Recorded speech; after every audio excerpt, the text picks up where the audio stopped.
It is the fourth model introduced in the 2025 Full Metal Panic Vol.2 Collaboration, and the seventh model in the series overall. It is FMP06,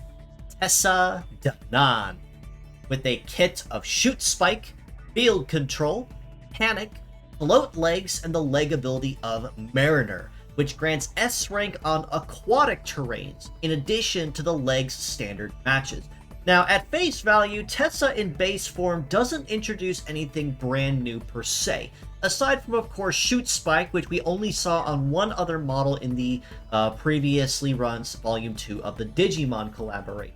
But all the same, Tessa makes it abundantly clear right from start that she is a very heavy shoot-oriented auxiliary and support, with a lot of skills that she can use very easily and almost immediately right from turn 1 to really help balance the field in her favor, both figuratively and quite literally in many other cases. Shoot Spike on the head part is a support skill that, when activated, guarantees that the next use shoot skill of the ally in question applies a shoot boost effect for that next attack, alongside a 50% piercing damage bonus, and then on top of that also removes any active stealth or conceal effects of that target being attacked on the next turn. So that means if they're trying to guarantee that they can dodge or graze you, or even hide from you with stealth or conceal, Shoot Spike, very similarly to how Radar Sight works, guarantees that that next hit is going to land on who exactly she's targeting, whether they try to hide or whether they try to dodge or graze her. But it is worth noting that it only applies for the next applied skill. So if you want to use Shoot Spike repeatedly, you will have to alternate between starting with Shoot Spike, using the skill, and then applying it once again. And with 3 uses, you've got to be a little careful in how you choose to use those. Field Control on the right arm is another support skill that, when activated, is a very unique skill that can be used very, very adequately and extremely efficiently, especially in early game where players are still learning early on, or even in some cases where terrain just isn't something that you can manage. But explaining Field Control, upon activation, it converts all allies' leg terrains to a certain compatibility, and it also maximizes their heavy limit to 3 for a short amount of time. This means it can be put to very good use on terrains that you're going to be having a lot of struggle on, either from having not enough legs to balance it, or even not having enough legs to be able to meet it properly, such as, say, snowy terrain or aquatic terrain, where a lot of legs tend to really slip up unless they have a specific leg ability or leg type that can negate it. This can be put to very good use to negate that and kind of make things a little easier on you overall. Panic, and the only attack-oriented combat part on her in base form, is a shooting-based skill that serves one of 2 different ways based on how you attack the target. If you attack a target successfully in their heating phase, meaning that they are facing you and you outrun them to the command line, Panic will behave as Slip, which basically will force them to forget their last selected action, and enforce a instant turnaround on where you caught them on their progression to the command line. So that means if you manage to correctly and very well timed catch them at the command line and just barely outrun them, you basically force them to waste their entire turn having to run back and start it all over again. However, inversely, if you attack a foe that is in cooling instead, running from the command line back to start, Panic instead will behave as Metaforce Seal, which, as the name implies, prevents the target in question from being able to use any Metaforce Unleashed kind of attacks or control. This also applies to any enemies that are capable of transforming or meta-changing into an alternative mode. If applied with the seal, they can't transform until it's removed. So it serves one of 2 very solid ways and is extremely efficient whether you catch them in heating or in cooling with what it brings to the table. Float Legs means that Tessa Danaan has relatively solid coverage across all terrains at A rank across the board, but Mariner also amps it up just a notch at the ability of S rank on aquatic terrain, where standard Float Legs will just be A rank across the board, minus, of course, S rank on Cyber. So that does give her a distinct advantage over a lot of other leg types or even leg abilities that would be struggling on aquatic terrain specifically.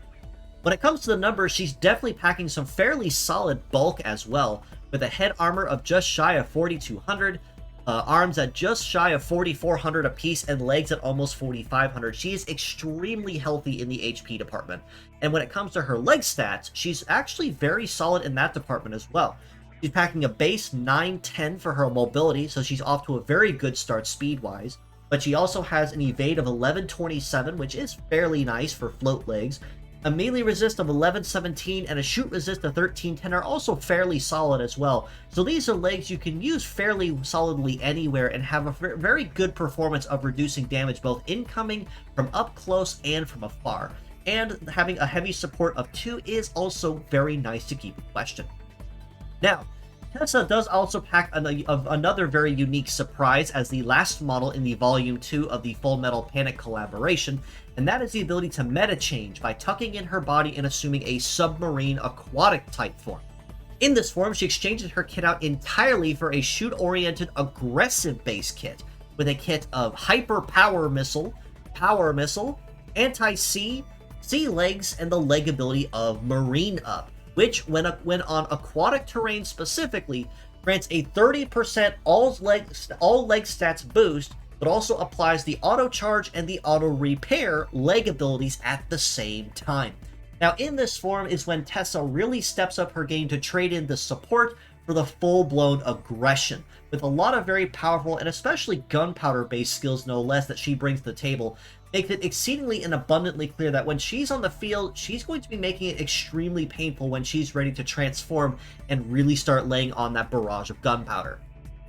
Drive A, Hyper Power Missile, and the only new skill that she's introducing into the game is basically just Power Missile with a Defense Ignore effect added on top of that, plus also exchanging the AoE effect for a Piercing. So basically this means that as long as the legs are intact, or in this case, as long as Tessa is alive, she gets a times 1.5 damage bonus as long as she stays intact, but she also gets a defense ignore on top of that, which means she will be bypassing the enemy resist stats to lay on the highest amount of damage possible when she attacks. And with it being a gunpowder skill, means that it does also pack just a little bit more of a higher aggression when being used. Power Missile on Drive B is also a power skill where it gets a times 1.5 damage bonus as long as Tessa remains intact, both of which also leave you wide open to a no dodge and no defend penalty, so just make sure you keep that in mind. But it is worth noting that Power Missile, unlike Hyper Power Missile, is an AoE type skill, which means it will damage all parts of the target equally and spread the damage across them. The only time this will not happen is if the attack is intercepted by a shield or is grazed by somebody that has a conceal effect stacked on.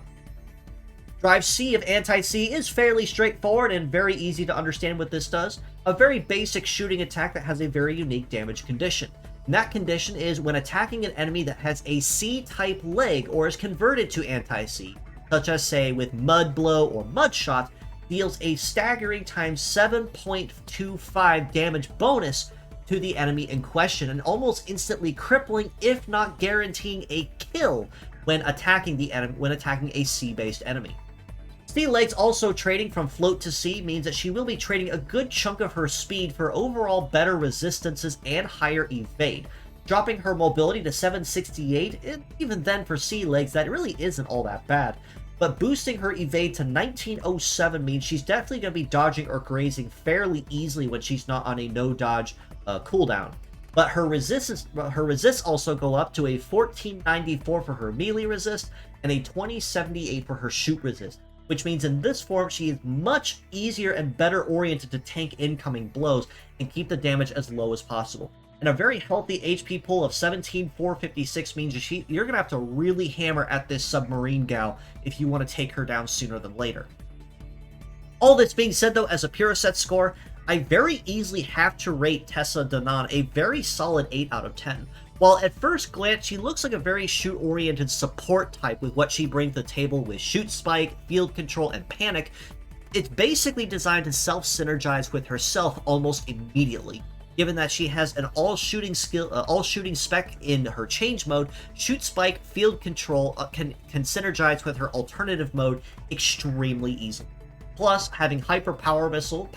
and Anti-Sea give her relatively solid coverage and a very high destruction with good numbers. And the leg ability of Marine Up also is extremely nice, as basically as long as you are on marine or aquatic terrain specifically, you not only get a 30% to all leg stats, meaning she's going to be faster, much more dodgier, and much harder on the damage reduction, but she also gets an auto charge, which is a 10% to her charge gauge every turn, and an auto repair leg ability, which is a passive healing to HP every turn an action is completed, so making her even much more of a threat the longer she's allowed to stay around. As mixed parts, though, I do have to rate her relatively lower at a 6.5 out of 10 specifically. Primarily on the grounds that, well, Shoot Spike, Field Control, and Panic are all very good skills, and Float Leg with Mariner also is very nice. It does really take away a lot of the viability and versatility that Tessa brings to the field with her change mode. So while you can do it, it's a lot easier to use Tessa as a pure set and just kind of build around her as far as your overall support is concerned with what she brings to the table. However, having Shoot Spike and a Float Leg with good stats and a leg ability and a terrain mastery on top of that are also fairly hard to argue against, though, especially for mono female teams that she might see possible use on in future updates.